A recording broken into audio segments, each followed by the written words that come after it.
Kanta muna tayo. Kamusta ka, aking mahal? Sana'y nasa mabuti ka. Ako'y wag mong intindihin, nakakaraos din. Hello, Philippines! Hello, world! Hello, universe! Hello, Luzon, Visayas, and Mindanao! This is Kamusta Ka Bagong Pilipinas talk show here at Bagong Pilipinas Studio. Welcome to our 6th episode this January 2025. Ang lagi kong sinasabi, ang buhay ay gaya ng RPM ng isang kotse. Ito ay naghahanap tayo ng ritmo rin sa buhay. Kaya yung ating RPM ay ganyan din sa buhay natin. Minsan kailangan pabilisin ang takbo, abutin ang inyong mga pangarap at lampasan ang mga limitasyon sa buhay. Meron naman pagkakataon din na mas mabuti kung mabagal at huminga ng malalim at maingat na harapin ang liku-liko ng ating buhay. At may sandali naman na ayos lang ang manatiling nasa neutral muna sa ating mga buhay. Magpahinga, mangilay-ngilay, at mag-ipon ng lakas bago umunsad. Ang RPM revolutions per minute na pagkumpara sa ating buhay ay hindi lang isang catchy na talinghaga. Ito ay makapangyarihan na talinghaga sa buhay natin. Isipin mo kung paano tumakbo ang makina ng kotse. Ganon din ang buhay, nangangailangan ng balanse sa pagitan ng bilis ng control. Okay, this is your host, Marlene Craig, and with me are my beautiful hosts, my sister, Anna Duchier, our businesswoman and entrepreneur who has also her own travel agency, both for local and international. Sabihin niya sa inyo mamaya kung ano yon. And also, my darling Alma Antonio, or Aaron Marcega, yung dating artista natin at napakagaling na driver kasi may NC3 diploma siya. Kaya niyang i-drive kahit gano'ng kalaking trailer pa yan. So sabi nila, pang sexy sports car at pang bus pa. Okay, so would you like to say hi? Okay, thank you, Miss Craig. Ayan, Happy New Year, everyone. This is our first episode ng January 2025. Ayan, kumusta ka ating mga kababayan dyan? So, watch out po and stay tuned sa aming usapang pang OFW. Ayan, how about you, Alma? Hello, hello world, hello universe, Happy New Year! January 25. Welcome to our talk show, Kamusta Ka, Bagong Pilipinas. And of course, meron akong surprise sa inyo. Kamusta ka, aking mahal? Sana'y nasa mabuti ka. Ako'y wag mong intindihin, nakakaraos din. Okay, Ayan. Miss Greg. Happy New Year sa inyong Okay. dalawa. Yes. So, in this episode, i-explore natin ang mga compelling o yung mga experience at mga istorya na aming nasagap sa ating mga overseas Filipino workers at seafarers na naging guest natin. So, tayo po i-reflect, magngilay-ngilay rin din yung kanilang mga tunay na realidad na kanilang nakumpronta sa buhay. Alright? Ngayon, yung istorya ng ating mga guests na yan, gusto namin i-motivate yung mga magiging OFWs at seafarers na para sumugod sila ng buong tapang sa lahat ng kanilang hinaharap sa buhay. Kaya itong talk show natin ay maging summary ng mga lahat ng mga istorya nila at kung anong magagawa natin at ng ating gobyerno gaya ng OWA at Department of Migrant Workers, DOLE, PhilHealth, and DSWD. Kasi yan yung mga very active. Yes. Alright. So before that, Ana, ano yung as being OFW, 25 years yan sa Japan, ano yung sa buhay mo ngayon, 2025, ano yung gusto mong gawin muna, yung gusto mo munang gawin? Etong 2025, siguro gusto ko yung Magpapayat muna. magpapayat, ganon. Siyempre, lahat yan yung wish natin, di ba, no? magpapayat. So, parang gusto ko gumawa uli ng more making money. Yan, ang gusto ko. Parang gusto ko magdagdag ng maraming kaalaman at hanap buhay. Ayan. Gusto kong mag-add-on ng pagkakakitaan sa madaling salita this 2025. Ayan, tulungan niyo siya. Mag-book na kayo doon sa kanyang travel agency. Sa Facebook niya, Ana Dosier. Yes, book with Alright. us. So, ikaw naman, ano yung gusto mong gawin itong 2025? Well, gusto ko sabi niya, magdagdag. Parang gusto ko rin magdagdag Ng ano? ng bigat. Bigat sa bulsa. Well, siyempre, maging productive tayo ngayon tong taon na to at mag-isip ng mga pagkakakitaan. Yes, very good. At the same time, nag-diet sa mga tumataba dyan. Bawas-bawasan natin, hinay-hinay lang tayo sa pagkain natin, no? And then, sa mga, lalo na ngayon nag-iisip at walang mga trabaho ngayon, siguro mag-isip-isip na po tayo kung anong pwedeng natin pagkakitaan itong 2025. Yes, ikaw naman, Miss Frag. Ako, yung health ko. Wow. 3 times akong in and out sa ER dahil bilis daw ng tibok ng puso ko. So, kailangan ko siguro ng isang somebody na irregular, na magiging regular ang tibok Sana ng puso ko. pumapag-ibig ka rin. Okay, so health. Ganon? Oh my God. I have to be careful with my health.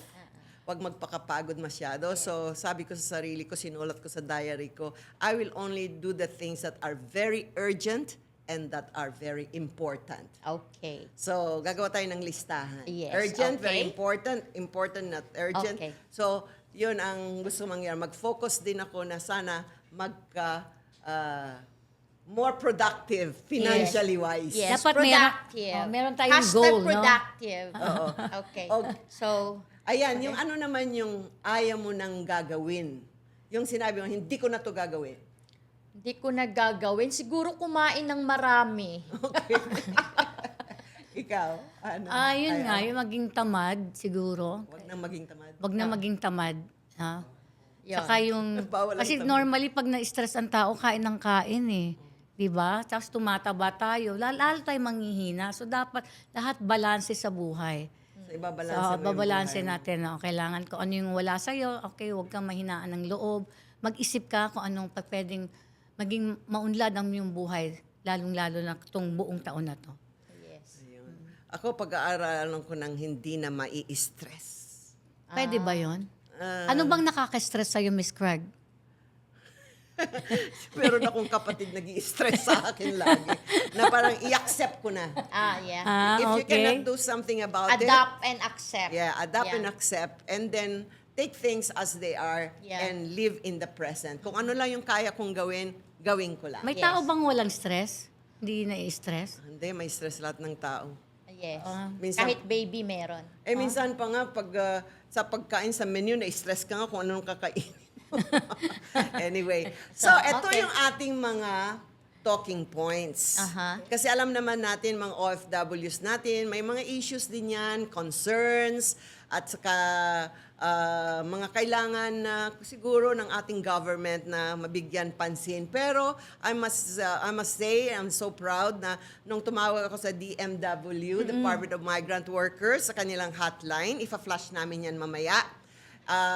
Sumagot sila kagad kaya nakapagpauwi na rin tayo. Kailangan mo lang silang sulatan. So, ito yung ating pag-uusapan ngayon, yung Describe. loneliness, yung mga issues nila na narinig natin, lalo na sa mga seafarers, hindi lang sa mga OFWs natin na domestic helpers or skilled workers sa ibang bansa. Talagang nalolonely ka talaga. Nung stewardess nga ako, nung first time kong isang linggo pa lang ako sa Hong Kong eh. Ang lapit lang ng Hong Kong, di ba? Umiyak ka talaga. Mafe-feel mo talaga yung missing mo yung family mo, Yes. yung routine with your family and loved ones. So, ayan, di ba, alam natin na yan ang numero uno, yung to be away from home, that capital L, loneliness. Yes.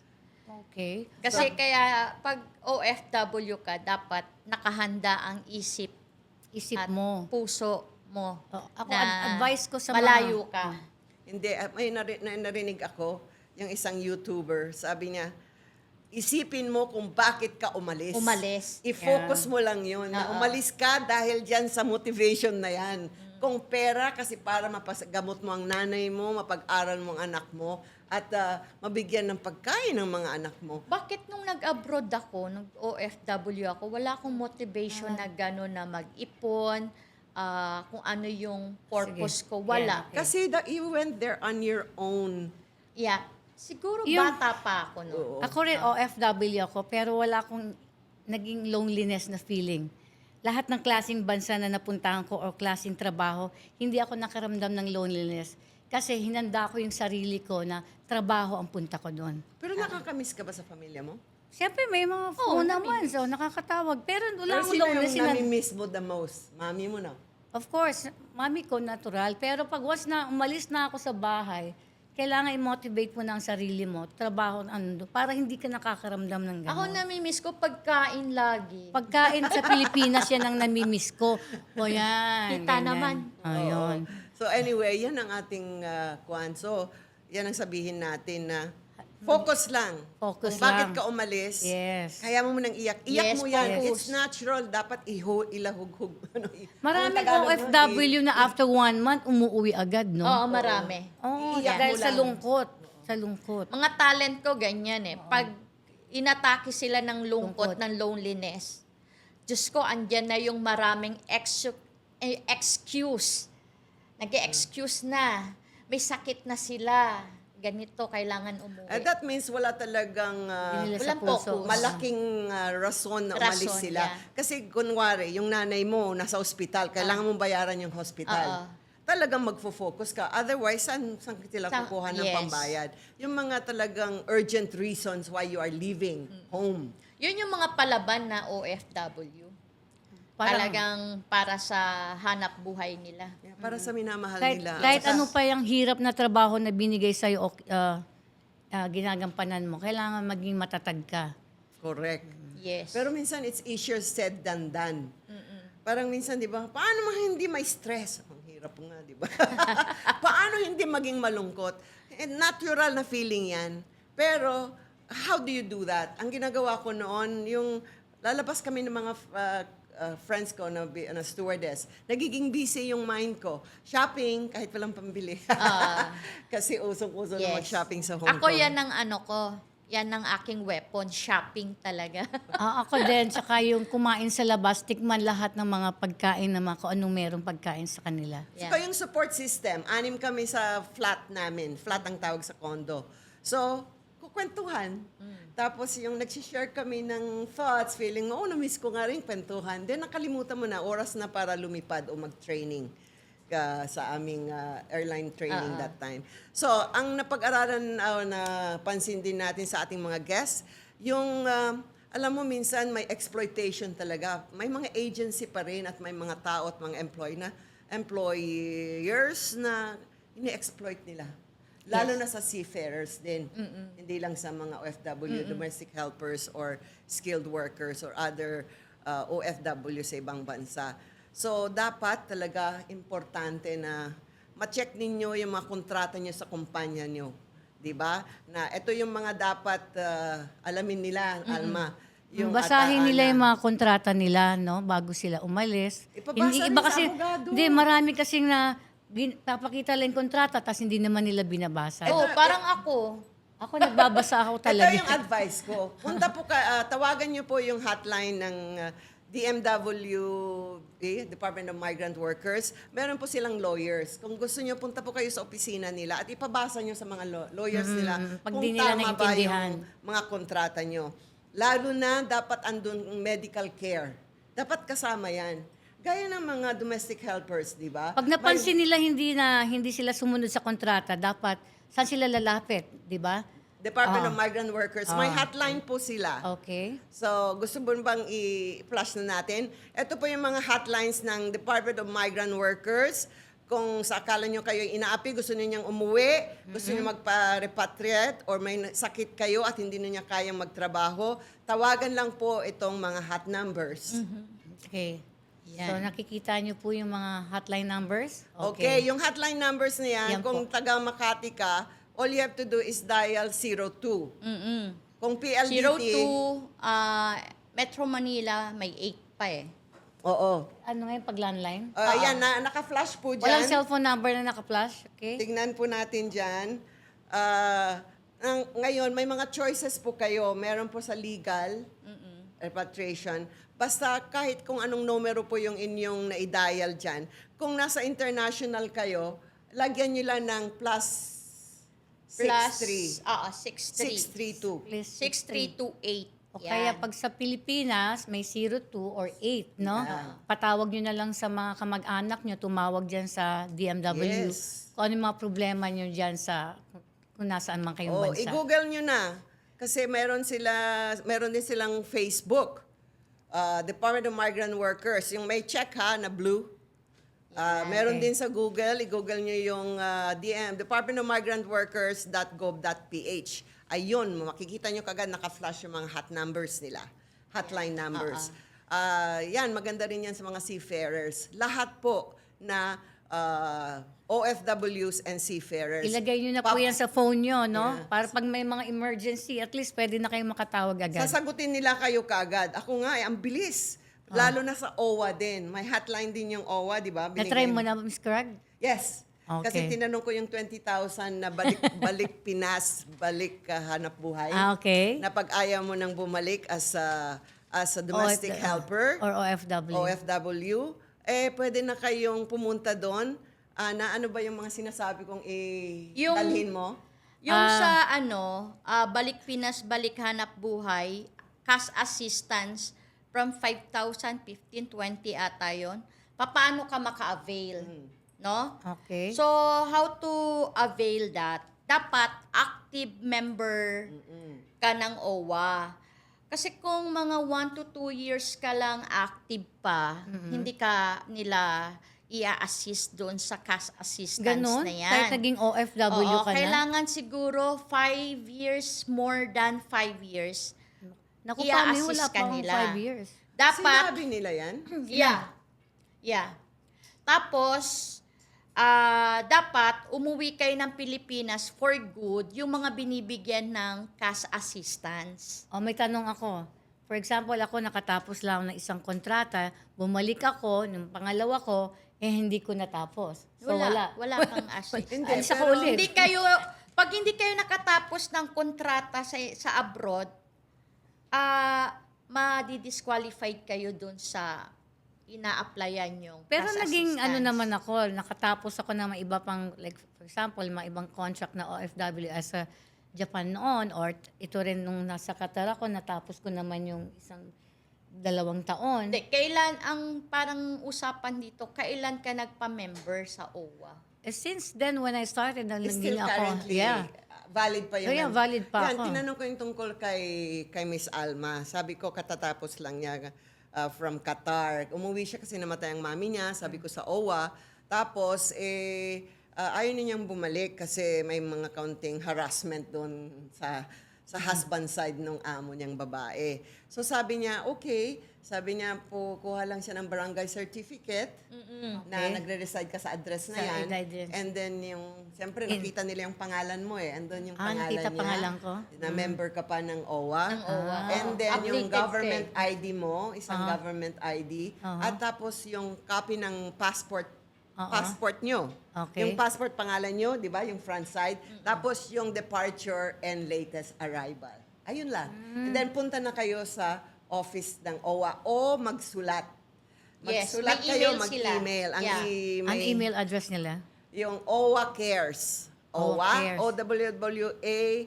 Yan, makikita nyo sa OWA Cares, like you care, CARES, at owa.gov.ph. Basta lang pupunta kayo sa kanilang website. I-google nyo, OWA, OWWA website. Yeah, sabi rin it's depend how long you member sa OWA. Yun yung mga ina-assist din nila to give them cash assistance. And then follow up lang daw lagi doon sa kanilang application sa email or tumawag kayo lagi sa OWA to update your status application. And then, syempre, pag okay na, bibigyan kayo ng seminar, yun yung hudyat na may cash assistance ka ng matatanggap. Naku, magsiseminar na ako, Miss Oh, Yes. Fran. kasi siguro tuturuan kayo maghanap buhay. Test Daddy, TI, ituturo Yes. sa inyo na bigyan kunwari 20,000. Sana mabigyan Sa by, ka 20,000. by online din ba yan? Yung Yes. ano na yung seminar na yes. yan? Online din? Yeah, Yeah. So, magre-request ka ng... Yeah. So you Okay. just give them first that one. Okay. I'm OFW, blah, blah, blah. Balik giving you- Pinas, balik hanap buhay. And Yun you, din. you have to tell them lang na, okay, gusto ko pong make avail doon sa inyong balik Pinas, Pilipinas. balik hanap buhay. Yes. Ganun. So, ano pong gagawin ko? Tapos, bigay mo yung phone Okay. number mo. and, Okay, that's details it. mo. Yan. Okay, so, narinig din natin na karamihan ay sa mga OFW natin, lalo ng mga domestic helpers, yung poor working conditions. Diba? Yeah. Kasi minsan, yan nga, lack of resting dahil sobra ang Trabaho, hours ng oras. trabaho nila. Kaya nang sinasabi mo, Ako nakita ko mismo. ano? Talaga, kahit nagkasakit na sila, hindi pa rin sila pinapa-ospital. Depende siguro sa 100%. 20% lang siguro ang mabait na amo. Mostly kahit nagkakasakit-sakit na linalagnat pa rin, hindi pa rin pinapa-ospital. Dito rin sa Pilipinas, may mga amo May din. mga ganun din. Ilagyan mo lang Yeah. yun ng, inumin mo lang ng commercial, Panadol. Pero kasi, siyempre may kontrata, di ba? Meron kaming free Kasama medical. ba? Kasama Dun yon. sa kontrata mo, ano Kasama nakalagay? yon. Medical, free. Health. Meaning, anong klaseng medical? Siyempre, pag ganyan, nagkasuong kasakit, pwede ka magpa-check up. Actually, free Kahit naman serious? talaga sa Middle East ang medical doon. So, bakit hindi nila Hindi pwede? sila pipila? Hindi naman. Ang ano lang nila yung oras para mag-alaga sa bata, parang Siguro wala ayaw na, nila yun. ayaw nila, no? So, ayan na, importante na nasa kontrata nyo na may medical assistance kayo sa mga employers nyo, lalo na sa mga seafarers. Make sure yung kontrata nyo na sana may mga, wala silang onboard doctors. Ako, nagre-reklamo ako lagi. Wala yon. Kasi Wala yun. Tinanong ko si Captain Tabaldo kung meron doctor on board. Wala ata. So, paano yan? So, magdala na lang po kayo ng mga emergency medicines nyo. At ang mas maganda, take care of your health. Magpahinga. Pero nga, minsan nga, overtime kahit sa barko. Anong overtime, no? Halos buong araw nagtatrabaho mga domestic helper. Yung nga sinabi mo, hanggang madaling araw, Hanggang madaling alauna, matutulog na, alas 3, alas 4. Siguro Hindi, dalawang dapat kasi, ang mga ganyang OFW, may training kasi yan. Kung ano yung dapat nilang gawin. May training yan eh, bago sila Kahit umalis. may training talaga. Dumaan ako dyan eh. Dumaan ako Yes. sa training ng seminar na domestic helper, even I'm not domestic. Kasi nasa driver ko eh. So na-train kami how to, Pero- sa bahay, everything. Yeah. Pero nag-aabuso pa rin yung Aabuso mga sila. empleyado. Ang problema sa mga Pilipino, hindi sila marunong magreklamo. So, ito po, sana makinig ang DMV. Na andun naman ata sa Magna Carta, basahin natin kung may time tayo, na kailangan talaga na yung oras ng paghinga, hindi naman, breath na yun, yung pag-rest nila, dapat maximum 12 hours lang ang trabaho.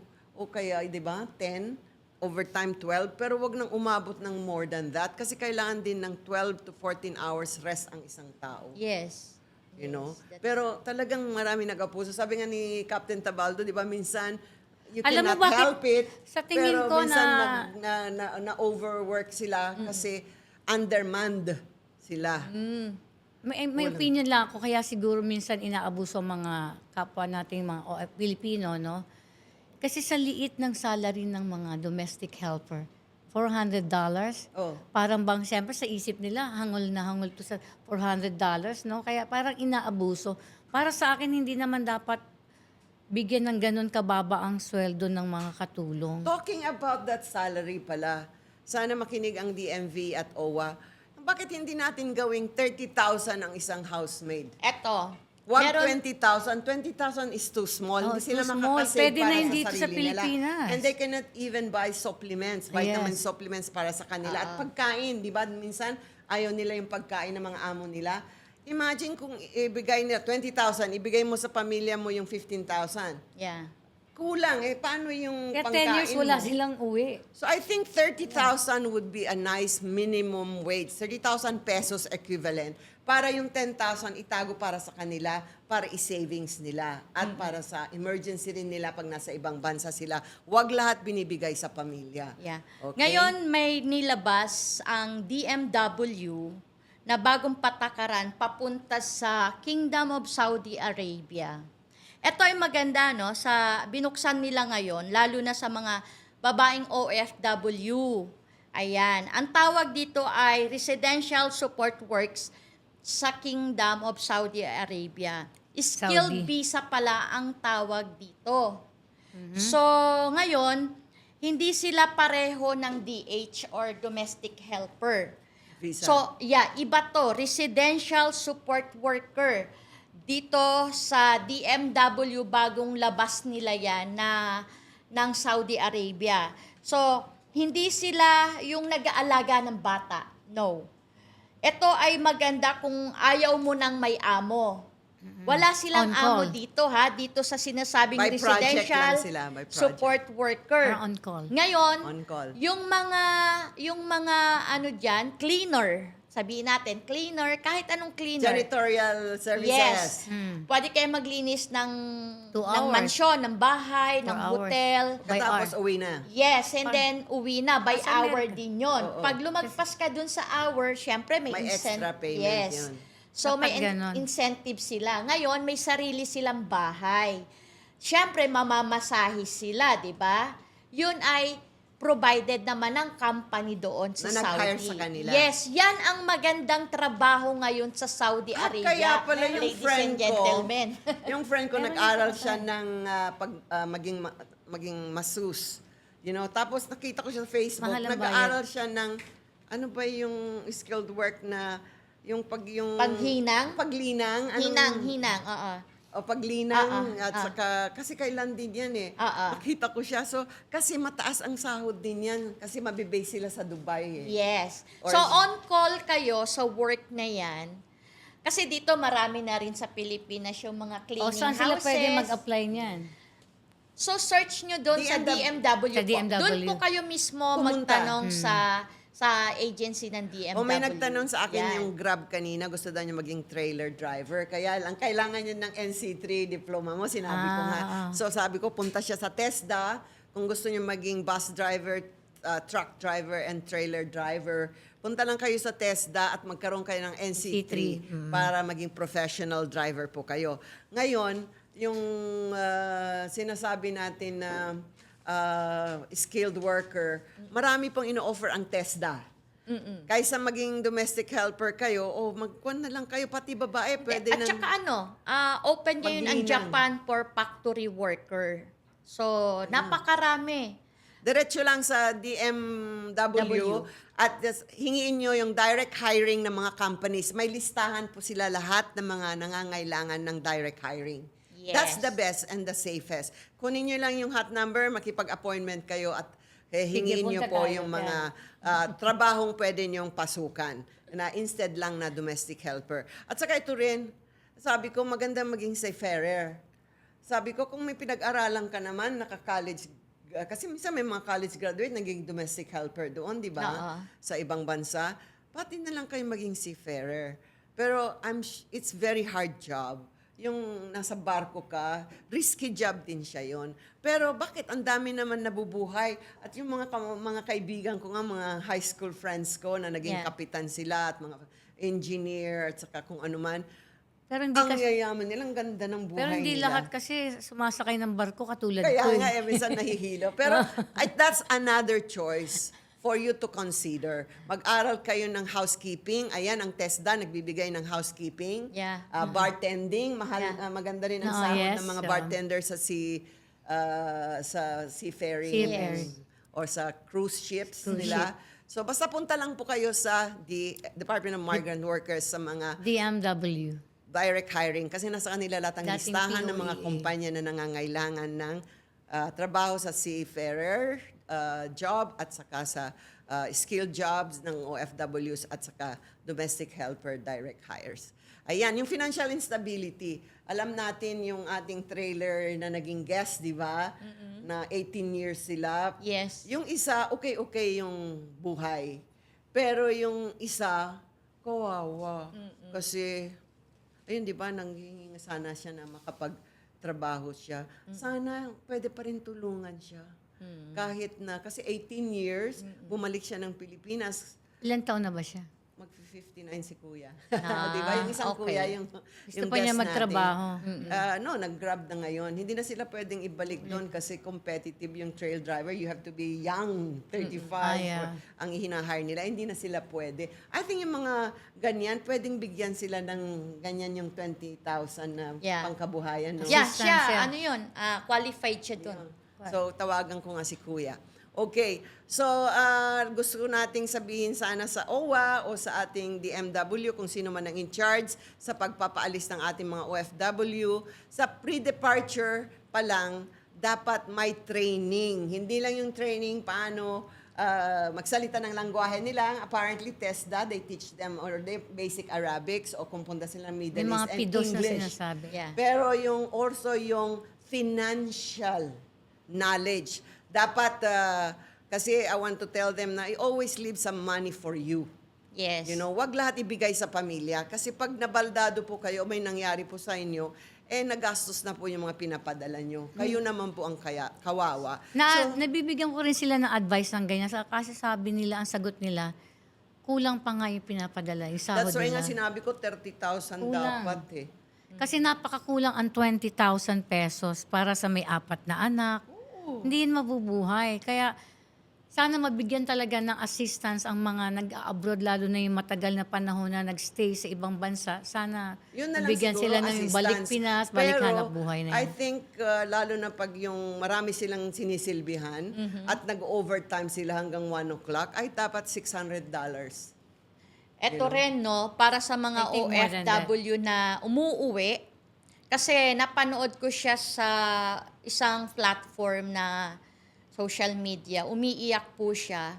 Nasa airport siya. She is a OFW. Naiwan siya ng eroplano. So, ayan, iyak siya ng iyak. So, may isa akong kasamahan na nagmagandang loob. Tinanong kung anong pangalan niya para mabilhan nga siya ng ticket pauwi. So, minsan sa ating mga kababayan, alamin nyo kung ano yung mga dapat nyong gawin sa airport, yung mga pre-departure nyo, mga arrival nyo. Dapat meron kayong e-travel na palabas ng bansa, papasok ng bansa. Kasi doon sila nagkakagulo dahil walang nag-a-assist sa kanila. Minsan nakakaawa din kasi yung mga Dapat yung kababayan airport natin. mismo diyan ang Kailangan mag-assist. inaano talaga sila. Oo. Tinitrain talaga or siniseminar.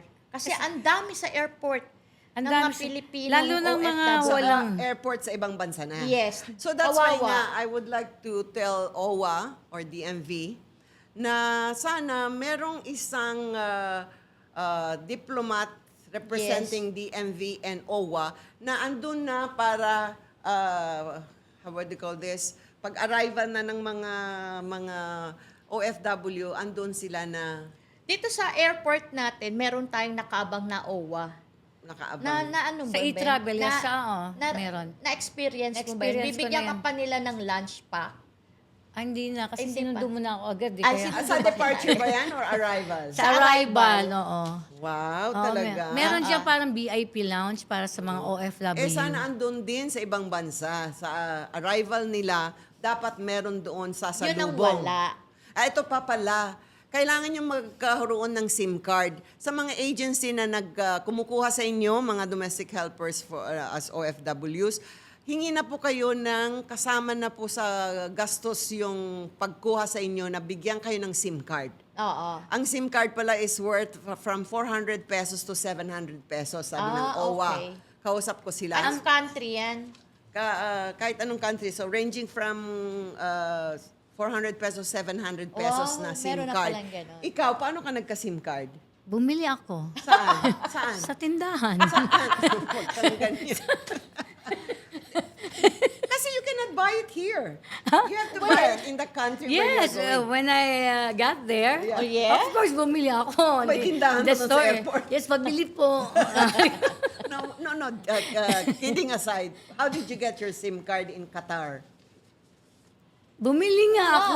bumili I buy in a store. I Store buy in a there? store, yeah. May mga stores Yes, din doon? there's a Parang store sari-sari there. Yes. store? Yeah, no, that's not Grocery sari-sari store, store. parang In a ganun. mall, in a mall. In a mall. Oh, siyempre. So you can buy. Yeah. Ang akin dapat, How ang much SIM did you card, pay? Did you manggagaling dapat sa kung anong agency Correct. mo. Yun ang in the- aking suggestion. Kung saang bansa. Yes. Sila ang magbibigay. Para wag na sa nagkahiwalay na kayo ng yung agency sa abroad, makokontak yung employee. So, Oo. ganon. Kasi minsan, iba talaga kasi ang address na nasa kontrata. So, paano mo na makokontak yung employee mo, yung DH mo? Hindi mo na, kamusta ka na? Okay ka lang ba? Yun nating mga suggestion sa DMV at OWA na magkaroon ng SIM card lahat ng mga OFWs. Paano mga makukontak sila, di ba? Kung okay pa ba sila, buo pa ba sila, may mga kamay at paa pa ba sila? Oo. Apparently, so you can buy Normally, there. kami ang may number ng agency. Tatawag kami kapag meron na kaming SIM SIM card. card. Yun. Ganon nangyayari. Rule din yon ng agency Pero nyo. hindi lahat ng Hindi, agency ako lang yung and Ikaw lang bang gano'n? hindi lahat ng mga agency at Oh, parang sinasabi ko, I'm here now in like this in Qatar, Al-Waqra.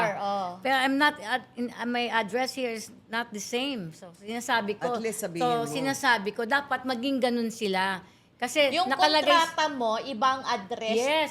Bawa, nakalagay ako sa BF Homes. Yung pala, nandun lang Sa pala ako. Cavite. Sa Cavite ako nakatira. Oh. Paano ka So, yan masasaklolohan? Oh. yeah. Halimbawa, ma'am, nare-rape po ako. Nare-rape po. Siyempre, di ba? Akala mo ang address, hindi mo na masabi, I'm here sa Cubao. I'm here Oo. where? Oo. At the bathroom. Siyempre, titignan nila sa kontrata, iba, pupuntahan. Sila nila Oo. So, dapat, kayong mismo na lang dapat, i-report nyo ang sarili nyo kung nasaan Hindi kayo. ba office yun? Na office nung boss mo yung address? Hindi, iba. Okay, yan, to cut you girls. So, importante po yun sa pakausap sa OWA at Department of Migrant Workers. Sana po, next time, mag-guest po kayo sa amin. O kaya puntahan po namin kayo at i-interview namin kayo po sa lahat ng mga questions namin. Pero ito po rin, suggestion lang, na lahat ng agency na nagpapadala ng mga workers abroad, dapat may kasamang SIM card. Yeah, baka, Yes. baka pwede na rin ako magtrabaho sa OWA. Kasi walang nabebenta dito. Kung hindi nila may bigay dito, dapat upon arrival in that airport. Yes. Diba? Para may report nila sa embassy kaagad, i-hotline nyo kaagad na andito po yung address na dinalahan ako. Iba po yung kontrata, iba yung yung address. address. So, Oo. importante po yun. Ha? Okay. So, yan. Yung bagong news ngayon, Ano? yung posibleng i-deployment ban ang Kuwait daw. Kasi naman, Pilipina natagpuan patay doon sa garden. O, diba? Tapos yung nasuffocate na Pilipina din, na kinulong sa kwarto. Tatlo sila, actually, hindi lang Filipina. Pero yung katawan ng taga-ibang bansang naiuwi.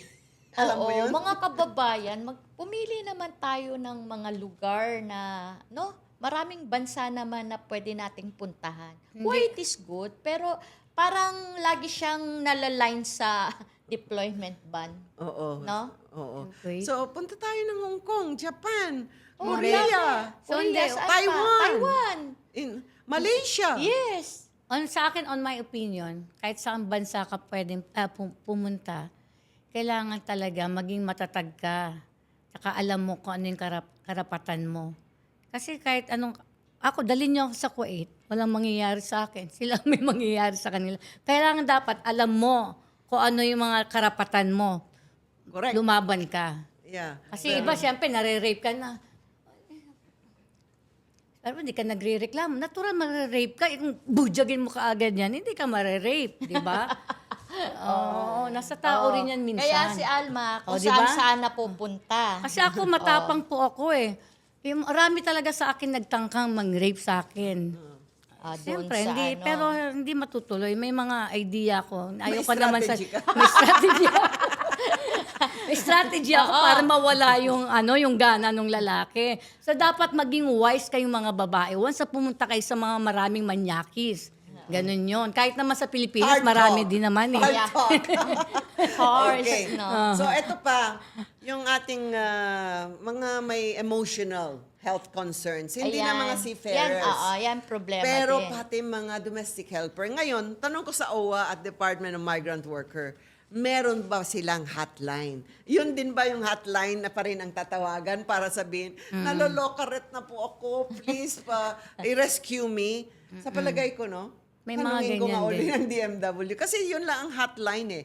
At saka yung hotline ng OWA, tawagin nyo na lang. Sabi nyo, hindi, naloloko na po ko, hindi ko na po kaya, nababali na po ko. Tawagin nyo na lang po yung hotline. Pero promise ko po next week, I will go and talk personally kay Sir Arnel. At Yeah. saka one of the DMV directors, if not kay Sir Dakdak. Secretary Important Dakdak. din talaga mag-guest natin si Sir Arnel Ignacio. Hello, Sir Arnel. Panood ko siya. Kung kayo'y mag-a-abroad, sabi niya ganon. Aha. No, wag kayong gagawa ng problema, sabi niya. Ah. Tapos sisisihin nyo ang gobyerno. Correct. True. Di ba? At saka, Totoo naman yun. Totoo At wag din. po tayong mag-asawa at mag-anak kasi na wala pang trabaho, wala pang bahay. You know, ang mahal ng bahay at mahal ng buhay. Okay, lalo na pag may anak, ang mahal ng pampers at ang gatas. Pag wala pa 6 digits yung bangko nyo, wag muna. Oo. Oo. Importante talaga. Kasi ako when I was 21, pag sabi ko nagkaroon akong boyfriend, pag sabi kong ganito, pag iniwan ako nito, at least may 6 digits na ako. Oh, di ba dapat ganun? Pero ang aking advice as a life coach, tayong mga babae, huwag muna tayong mag-asawa kung hindi pa nakaipon. Ikaw, mag-ipon ka din na babae at mag-ipon yung gusto mong pakasalan o yung gusto magpakasal sa'yo. Pag wala pong ipon, lalo na wala pang bahay, ay wag na muna. Timpihan muna yung ating sarili. At huwag tayo mag-anak ng marami kung alam naman natin hindi natin kaya. So, magplano sa buhay at hindi po madali ang buhay ngayon. Ang mahal po lahat ng bilihin. Kamatis nga, hindi mo na-afford ngayon. Oh, Diyos ko, 30 pesos. Minsan, linok. Isang kamatis trend. Nagpasirok sa ko kahapon dun sa indigency. 8 pesos isa, colored. Hello, di ba 2 piso lang yan? Colored? Oo. Grabe ka, 30 pesos ang colored. Dos lang nga. Dos nga lang daw ang black and white. Dapat 3 lang. Ang mahal sabi ko sana, ang yabang ko, 5. Okay. Okay, so importante yung support system. Pag andyan na po kayo sa seafarer, kasi wala naman psychiatrist on board. So dapat pagsabihan ko ang mga maritime, yung in charge nila, at ang ating si Captain Tabaldo na dapat part ng kanyang training ay magkaroon ng support system. Yung kung kunwari sa kitchen department o kaya sa housekeeping department, dapat may grupo na kayo dyan para may support system. Parang, alam mo, naluloka na ata ako. Parang minsan nagsasalita na ako mag-isa. Kausapin niyo po yung kaibigan niyo dyan sa barko. Dapat may support. Hindi pwedeng no man is an island. Makipagkaibigan ka po. Siguro nasa captain Kasi na para rin may yun. magsusuporta sa'yo. Alright? Yeah. So, yun. Mga employers at mga shipping company, dapat part of their training, magkaroon ng support system. Team leader. Yes. You know, kaya lang minsan di mo matrust di ba? Kaya nga sabi nila, according sa mga guests natin, nakikipag-boyfriend na lang doon sa engineer, parang meron siyang pang-protection kung meron mang-bully sa kanya, di ba? So, and stop bullying na. Dapat talaga sabihin sa mga seafarers especially na pag nalaman na nang bubuli ka ng mga juniors, ay dapat matanggal sila. Taong You know? bubuli. So, ayan. So, we ina-advocate na natin yung kanilang mga welfare sa international level. So, sa Magna Carta ni President Bongbong Marcos na sinay na niya recently, parte yan. Na Yeah, dapat last yung year. safety, yung welfare and health ng mga seafarers ay dapat mabigyan pansin ng DMV at saka ng mga agency, shipping companies and all that. Na yung mga kontrata ay talagang andoon, nakasaad lahat ng mga rights and mga privileges nila. Okay? So, ayan. always tell yourself, you can always talk to somebody. Pag ikaw depressed na, huwag ka munang lulukso sa dagat. Kausapin mo ang boss mo, o yung kaibigan mo, o yung master chief mo. Yes. Kasi yung master chief mo, hindi yan makipagkompetensya sa'yo. So, pagsasabihin ka niya kung sino makakatulong sa'yo pag nasa barko ka. Eh, kung nasa naman Middle East ka, siguro may kaibigan ka. Makipagkaibigan ka. At huwag kang pupunta sa isang lugar na wala kang kamag-anak at walang kaibigan. Di ba? Kunwari yung aking PA noong gustong pumunta ng Kuwait, kasi andun yung auntie niya. At least may pagsusumbungan May kakailangan. siya. Diba? Kakilala. Dapat huwag kang pupunta sa isang lugar na wala ka man lang matakbuhan na kaibigan o kamag-anak. That's a Pag rule. hindi mo kaya ang sarili mo, ha? At saka, rule yan. Yes. Hindi ako pupunta sa estrangerong country na wala man akong kilalang kaibigan. Ako, nagpunta. Wala Ako, akong kilala. Wala nga rin Sa akong kilala. Japan? Yeah. Pero Yeah. maraming mga Filipinos Sa Japan, singers. Japan country is safe. Kahit wala kang Nasa kamag-anak, Japan okay lang. ako, pero surrounded ako ng Korean. Pero maraming Filipinos that went there for your Yeah, after like 3 weeks, cultural nakakita ako ng dancer of the Pilipina. Philippines. Alam mo, Oo. marami kayo dyan.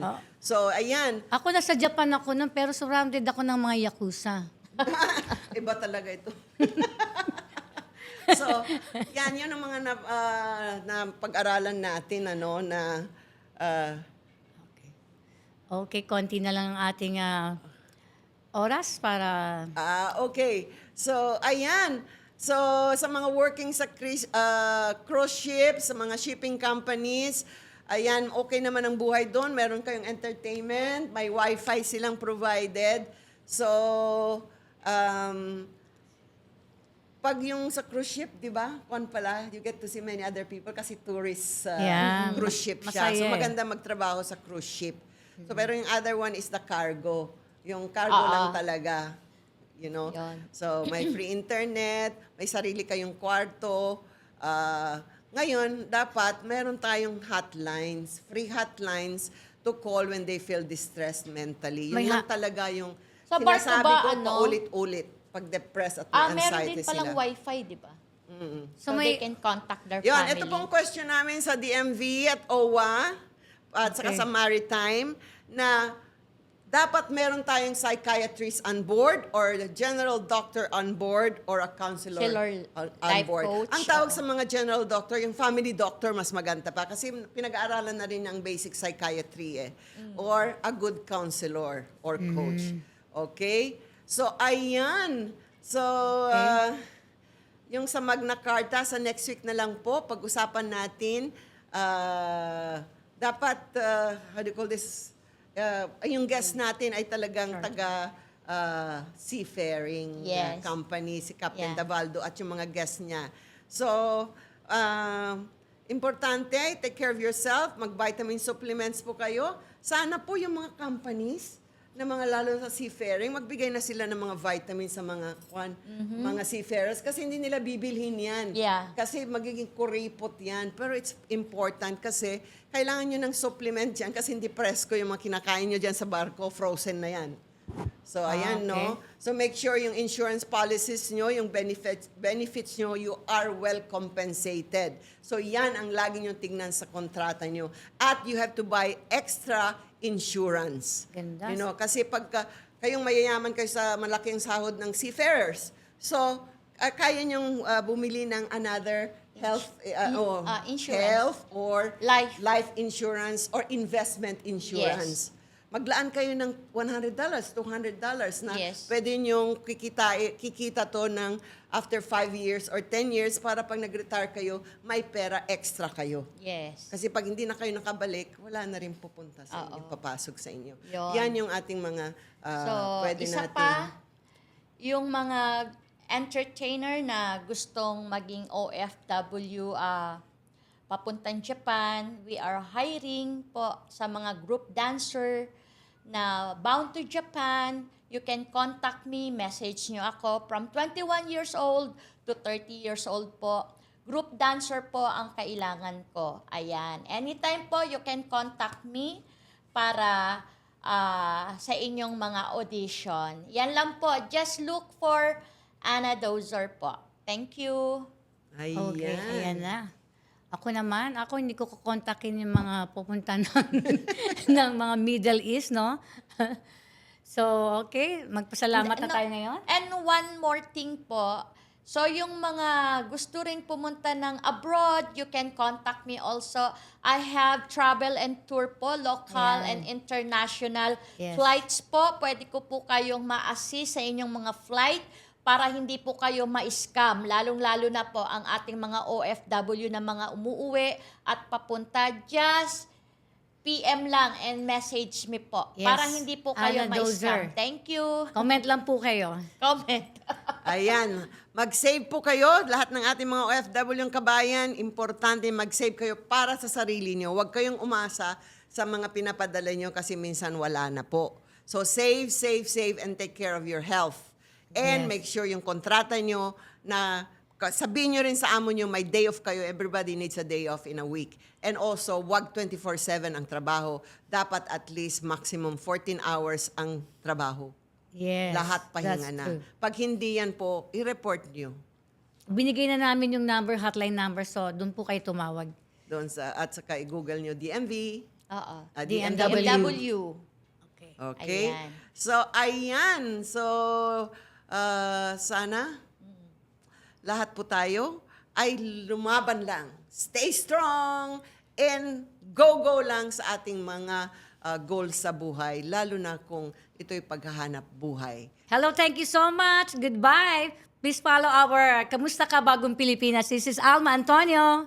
Ayan po, this is Ana Dozer po. I-follow nyo po kami sa Facebook, Kamusta Ka Bagong Pilipinas, and also sa aming YouTube po, Kamusta Ka Bagong Pilipinas. Thank you and see you again. And Thank thank you you. sa ating technician sa Thank you so Bagong much. Pilipinas Studio. Yes! Thank you. Headed by Sir Mark Anthony, Jason, Jason. and And Angelo. Wow! Mwah. Goodbye.